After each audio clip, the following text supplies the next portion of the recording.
Today we're going in here to replace the turn signal bulbs on this 2018 Subaru Crosstrek. We're going to start on the more difficult side, but we're going to replace both bulbs today.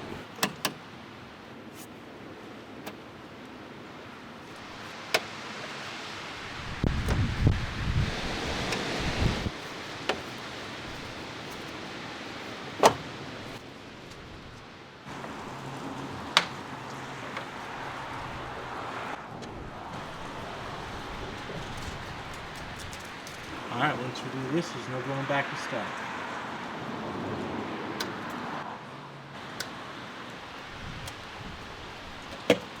If you wanted super clean results, you could get resistors like this where the wires aren't already on them, and then you buy wires that match the wires that are on your car. I don't care too much about that, so I'm just going to use what I have on hand, which is this stuff.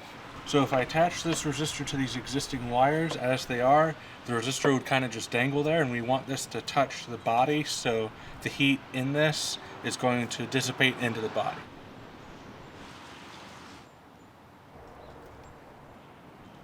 Alright, now we've got wires extended out that we can use more easily. I'm going to put some wires on this too.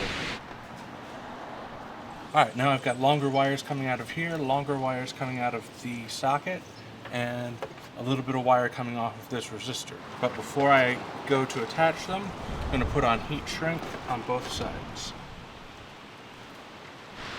I'm going to slide this on as much as I can. It's not meant to go on all the way, but it's actually going on pretty far.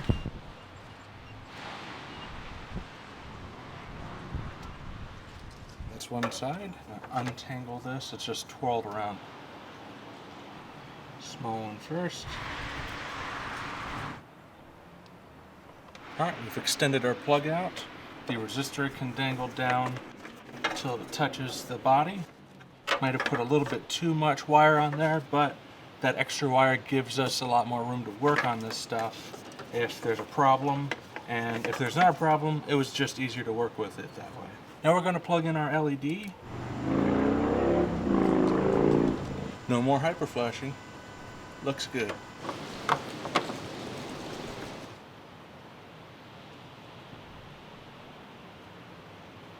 This side has something in the way too, this washer fluid reservoir tube.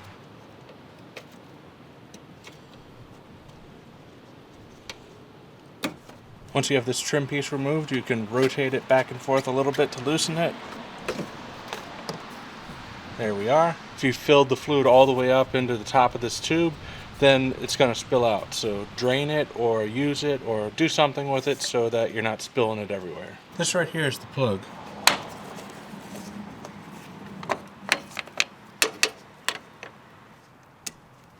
While you're working on this side, make sure none of these exposed wires come in contact with the battery posts. Really, I should have disconnected the battery for this, but even with the battery disconnected, don't let it touch. Alright, again, I matched the brown wire to the brown wire. I've got to put the small heat shrink on. Luckily, I have the big heat shrink. Making sure everything's untangled.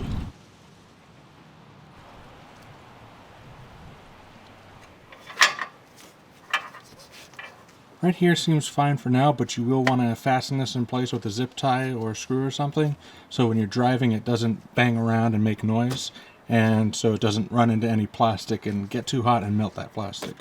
Here's our LED. Alright, that's blinking the way it should.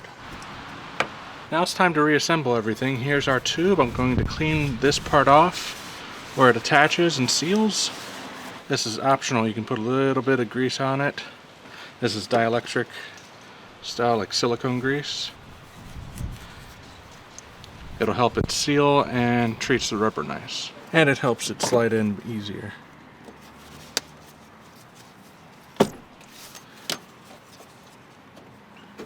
This cable goes underneath.